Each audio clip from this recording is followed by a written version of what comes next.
"Mom, you can't keep living alone like this." Those were the words my son Jason spoke over Sunday dinner, and at first they sounded like concern. The kind of concern any loving son might have for a 72-year-old widow.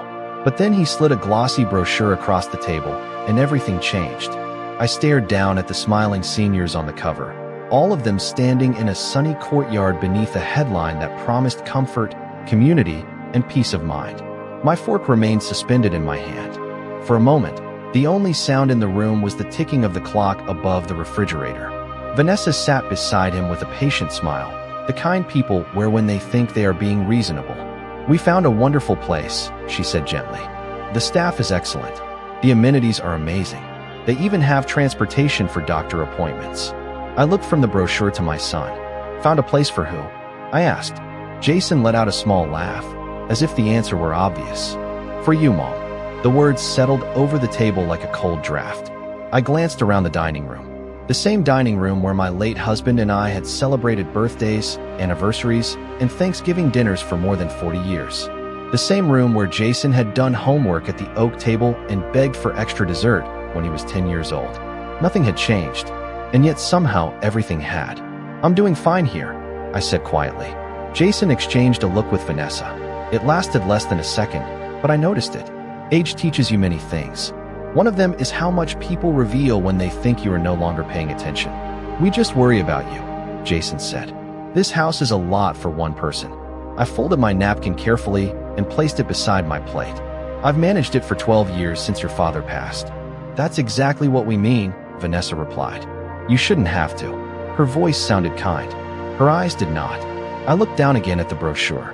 Someone had already highlighted several sections with a yellow marker. Activities, meal plans, assisted living options. Then I saw something that made my stomach tighten. Tucked inside was a stack of forms. On the top page, a signature line had been marked with a bright red tab. "Sign here." My fingers rested on the edge of the paper. Jason leaned forward. "We can schedule a tour this week." "A tour?" I repeated. "Just to see it," he said quickly. "No pressure." But pressure was exactly what I felt.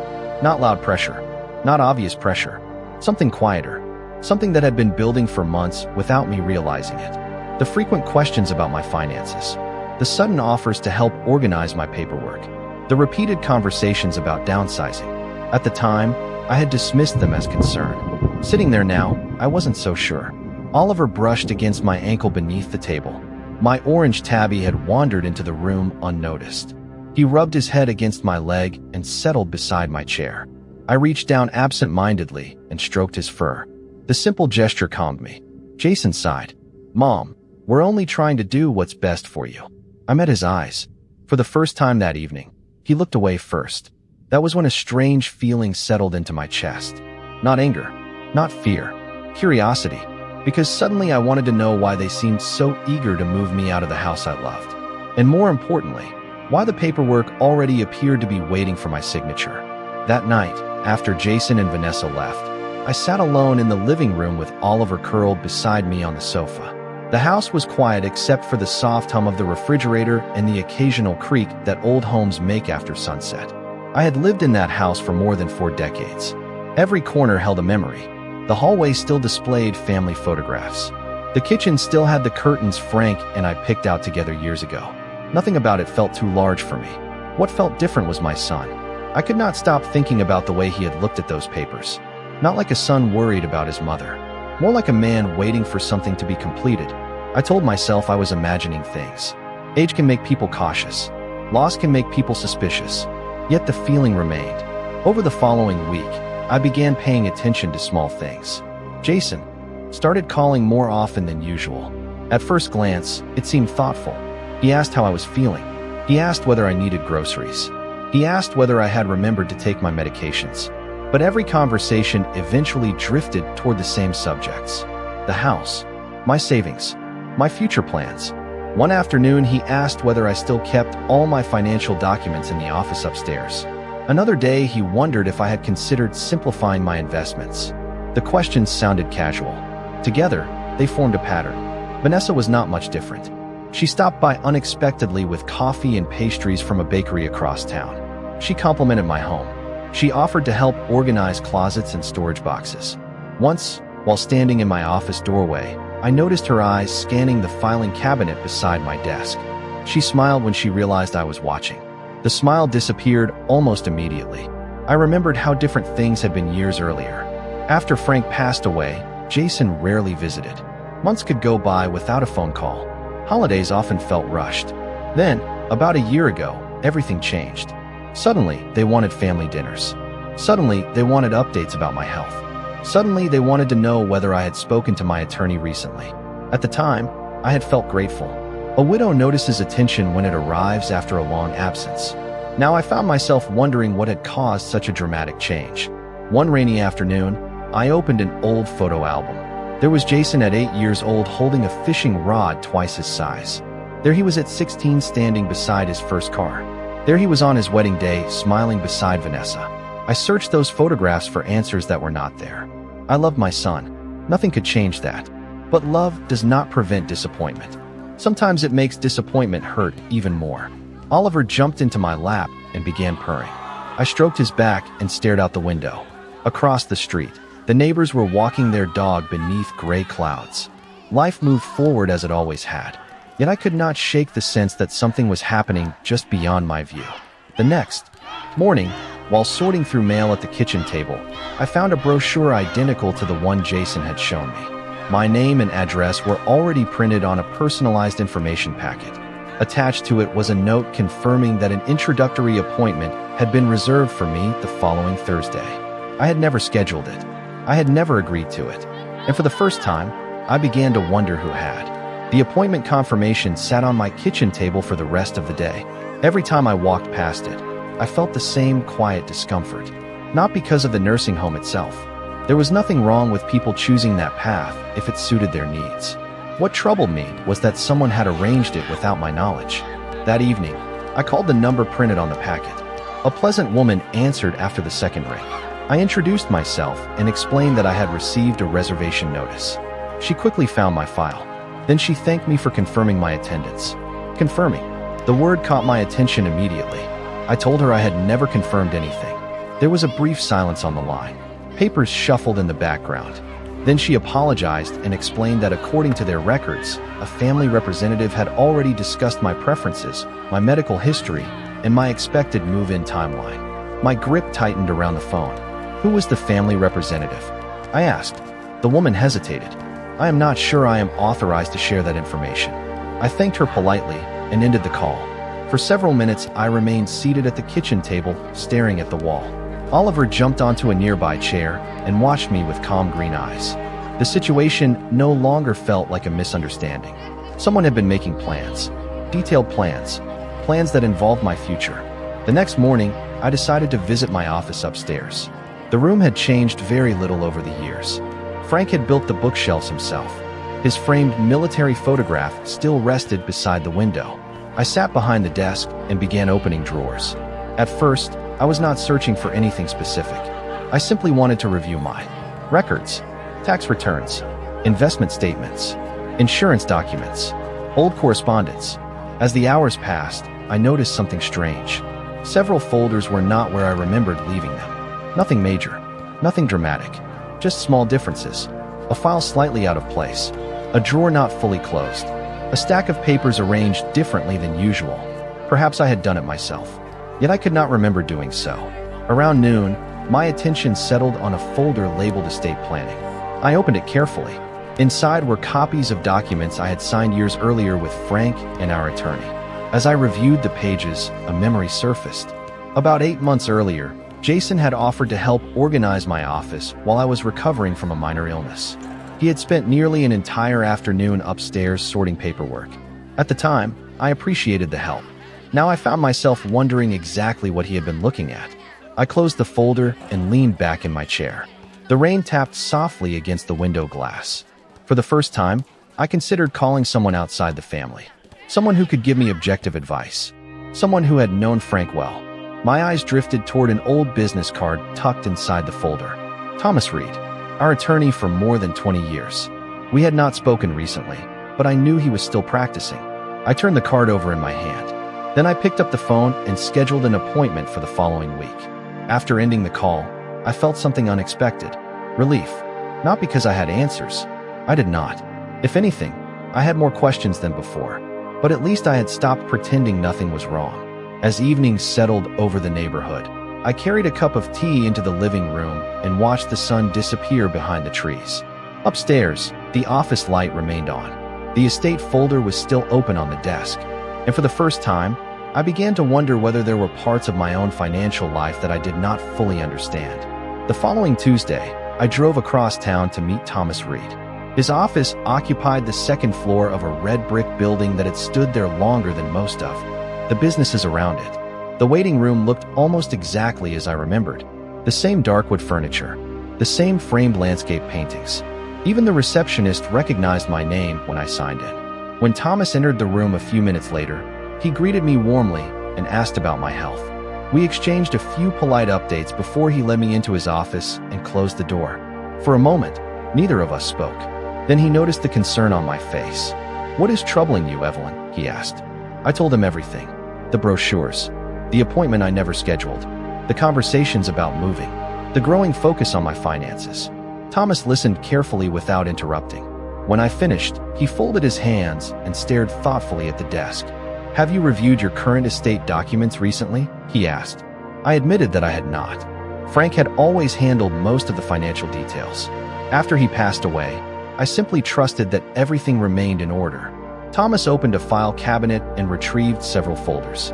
Within minutes, papers covered half his desk. He walked me through each document slowly. Some of it I remembered, much of it I did not. Frank had been far more organized than I ever realized.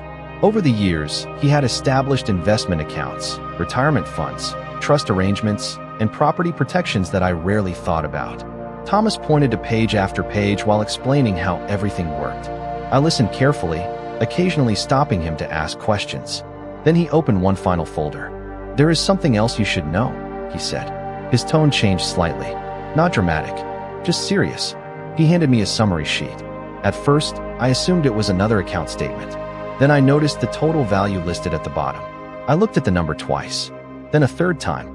My heart began to race. "This cannot be right," I said quietly. Thomas nodded.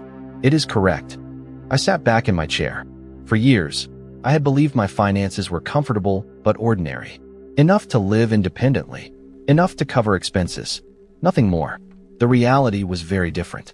Frank had quietly built a substantial estate over decades of careful planning. The value had grown considerably since his passing. I felt overwhelmed, not because of the money itself, because of what it explained.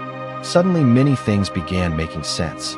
The increased attention, the unexpected concern, the questions about documents and accounts, the eagerness to discuss my future living arrangements. Thomas seemed to understand what I was thinking. "I am not suggesting anyone has bad intentions," he said carefully.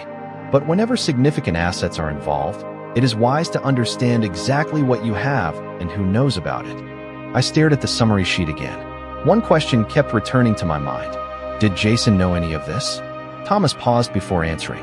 "I cannot say for certain, but I can tell you that about 11 months ago, he contacted my office requesting general information about your estate planning structure." The room suddenly felt very quiet. I remembered the timing. 11 months ago was almost exactly when his behavior began to change. As I left the office that afternoon, the folder resting beside me felt heavier than paper should. And for the first time, I found myself wondering how much my son actually knew about the future he seemed so eager to arrange. When I arrived home, I did not call Jason. I did not confront him. I did not mention my meeting with Thomas.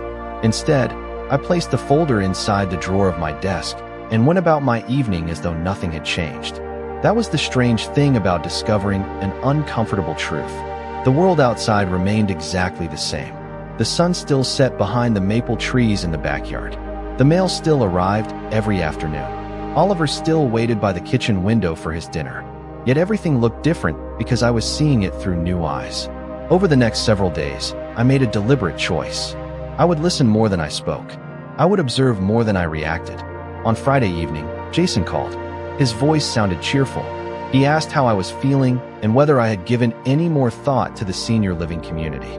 I told him I was considering all my options. The answer seemed to satisfy him. In fact, he sounded almost relieved.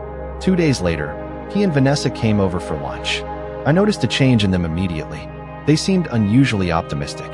Vanessa complimented the neighborhood and casually mentioned how much property values had increased over the past few years.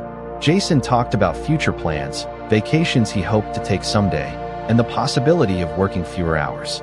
None of those comments meant anything by themselves, but together, they created a picture that was difficult to ignore.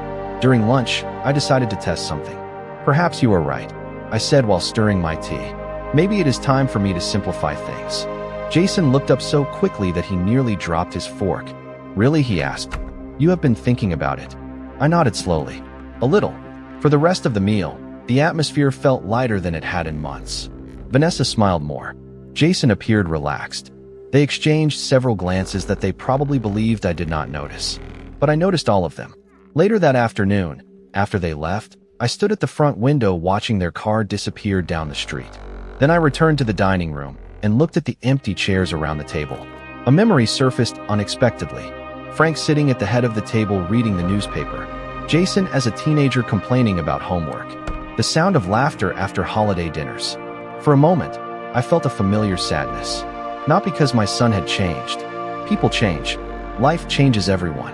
What saddened me was the possibility that I had missed the moment when our relationship became connected to expectations instead of affection. That evening, I decided to take a short walk around the neighborhood. The air was cool and the sidewalks were nearly empty. When I returned home, I noticed a light blinking on my answering machine. There was a message from a real estate agent. At first, I assumed it was a wrong number. Then I listened more carefully. The agent thanked me for what she called our family's preliminary inquiry regarding the estimated value of my property. I stood frozen beside the phone. I had never contacted a real estate agent. I had never requested an estimate. Someone else had. And for the second time in less than a month, plans involving my future appeared to be moving forward without my knowledge. The message from the real estate agent stayed on my mind for days. I replayed it several times, listening carefully to every word. There was no confusion, no misunderstanding. Someone had contacted her office and discussed my property. The phrase that lingered most was our family's preliminary inquiry. Family, not homeowner, not property owner. Family. I considered calling Jason immediately. Part of me wanted to hear his explanation. Another part of me was not ready. Every new discovery seemed to reveal another layer beneath the surface, and I wanted to understand the full picture before saying anything. A few days later, Jason invited me to dinner at his house. I accepted. If he was making plans, I wanted to see how comfortable he had become discussing them. Vanessa greeted me warmly when I arrived. The house smelled of roasted chicken and fresh bread. Everything appeared perfectly normal. During dinner, the conversation drifted from weather to local news and then, as it often did lately, to my future. "Have you given any more thought to simplifying your situation?" Vanessa asked. I took a sip of water before answering. "I have been considering several possibilities." Jason nodded slowly. "That is smart. You should not wait too long. These things are easier when you plan ahead." Easier for whom? I wondered. Instead of asking, I smiled politely. "You may be right." The effect was immediate. Both of them seemed encouraged. The rest of the evening passed pleasantly enough, but I noticed something I had not seen before. They spoke about my future as though decisions had already been made. Not directly. Never directly. It was hidden inside casual remarks. References to selling a large property. Comments about reducing responsibilities. Suggestions about moving closer to family. The assumptions were subtle, yet impossible to ignore once I recognized them. After dinner, Vanessa stepped into the kitchen to answer a phone call.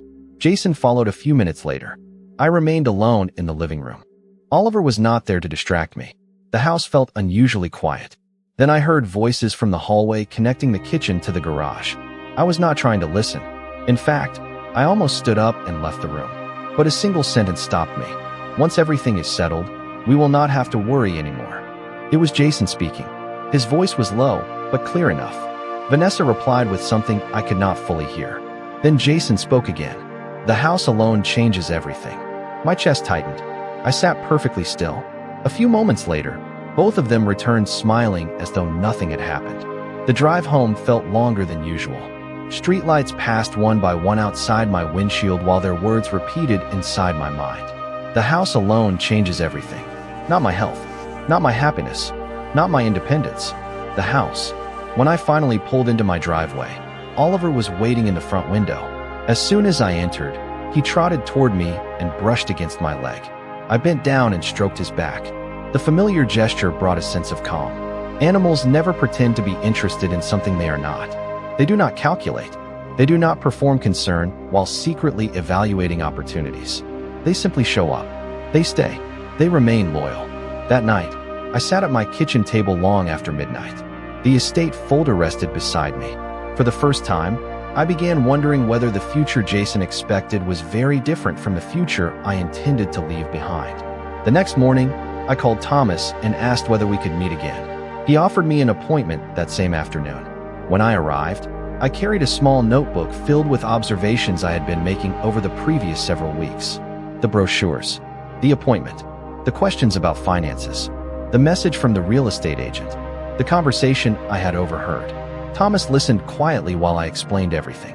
When I finished, he remained silent for a moment before asking a simple question. "What do you want your future to look like, Evelyn?" The question surprised me. Everyone else seemed focused on what should happen to me. Thomas was the first person who asked what I actually wanted. I thought about it carefully. "I want choices," I said. "I want independence. I want to know that the people around me value me for more than what I own." Thomas nodded. "Then, that is where we begin." Over the next hour, we reviewed every major component of my estate plan. For the first time, I understood exactly how everything was structured. I learned which assets passed through the estate, which accounts had designated beneficiaries, and which decisions remained entirely mine. Knowledge brought an unexpected sense of calm.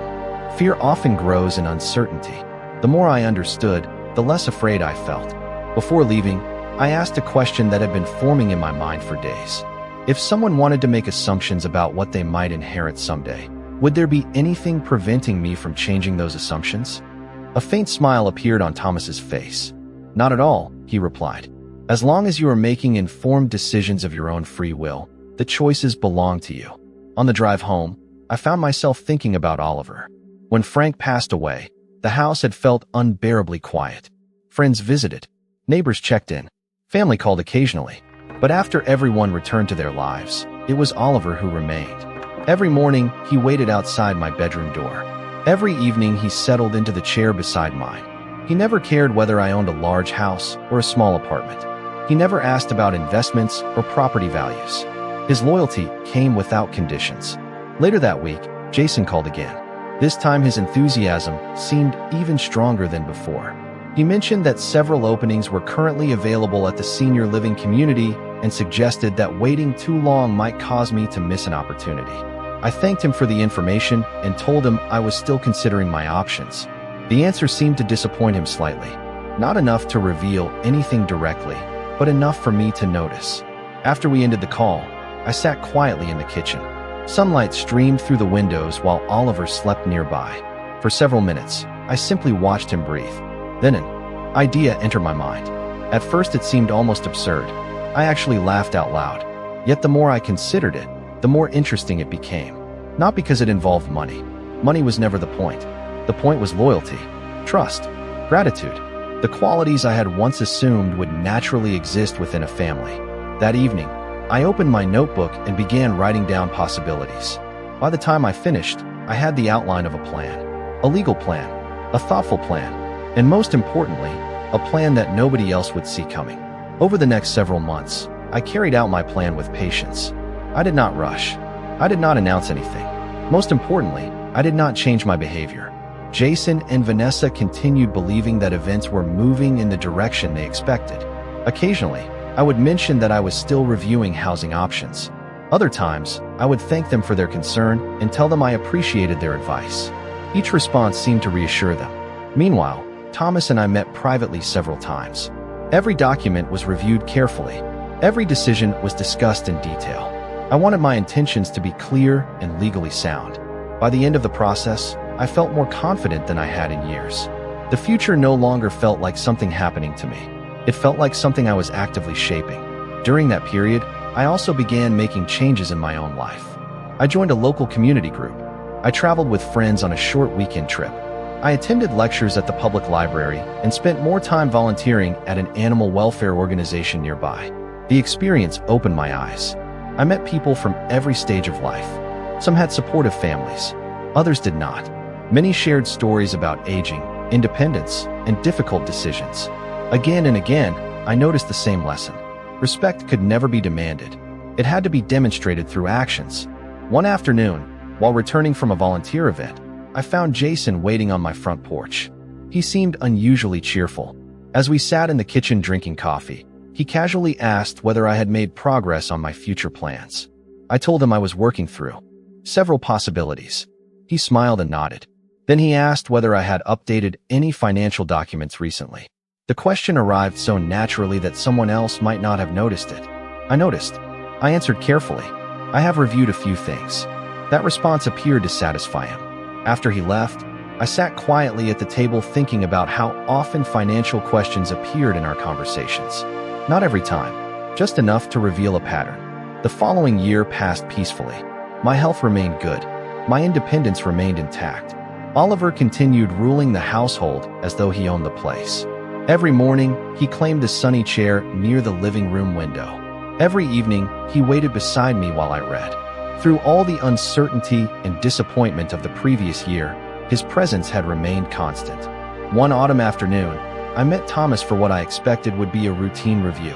Instead, he handed me a final draft of the updated documents. We examined every page together. The structure was exactly as I wanted. Thoughtful, deliberate, impossible to misinterpret. Before I signed, Thomas looked at me and asked one last question. Are you comfortable with every decision reflected here? I read the pages carefully. Then I thought about Frank. I thought about the promises we made to each other. I thought about loyalty, gratitude, and personal responsibility. Finally, I picked up the pen. Yes, I said, I am. Thomas nodded and organized the documents neatly into a folder. As I prepared to leave, he placed the folder inside his secure cabinet. The lock clicked shut. It was a simple sound. Quiet. Ordinary. Yet somehow it felt significant. Because at that moment, a future that others had been quietly counting on no longer existed, and none of them knew it yet. Several years passed before the final chapter of the story unfolded. During that time, I continued living exactly where I wanted to live. I maintained my routines, spent time with friends, volunteered when I could, and enjoyed the quiet comfort of the home Frank and I had built together. Jason and Vanessa never stopped encouraging me to make changes, but eventually their efforts became less frequent.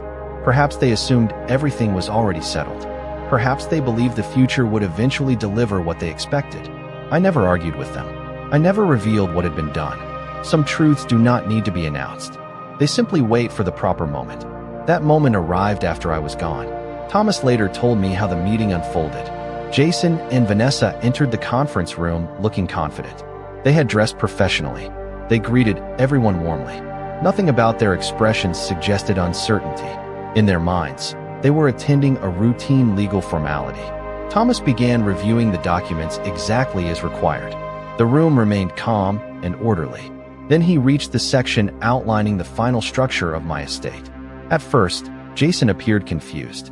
He asked Thomas to repeat part of the explanation. Thomas did. Then he explained it again. The provisions were clear. The assets were placed into a carefully designed trust structure. Funds were allocated for Oliver's lifelong care and well-being. Independent oversight had been established. Additional resources were directed toward animal welfare programs that reflected values important to me. Every decision had been documented, reviewed, and executed properly. According to Thomas, silence filled the room for several long seconds. Not anger, not outrage, simply disbelief. Jason eventually asked the question he had apparently been waiting years to ask. Why? Thomas handed him a letter. I had written it myself. The letter was not long. It did not accuse anyone. It did not list grievances. It did not attempt to punish. Instead, it explained something very simple. I wrote that inheritance is not a reward for being related to someone. It is an expression of trust. I wrote that true concern reveals itself through actions, not expectations. I explained that throughout my later years, I often felt that discussions about my future focused more on my assets than my happiness. Whether that perception was entirely fair no longer mattered. It was the reality I experienced. I also wrote about loyalty, about companionship, about the difference between Someone who remains beside you because of who you are, and someone who remains because of what you might eventually provide. Oliver never cared about my investments. He never asked about my house. He never encouraged me to leave the life I loved. He simply stayed. Every single day. According to Thomas, Jason read the entire letter without speaking. When he finished, he placed it on the table and stared out the window. No legal challenge followed. No dramatic confrontation occurred. Everything had been arranged carefully and lawfully. In the years since, I have often imagined that final meeting. Not because of the money. The money was never the lesson. The lesson was much simpler. Relationships cannot survive when gratitude is replaced by expectation. Love cannot thrive when people begin calculating what someone will leave behind instead of appreciating what they still have today. If my story leaves anything behind, I hope it is that reminder. Because in the end, the most valuable thing I possessed was never my estate. It was the ability to decide for myself what truly mattered.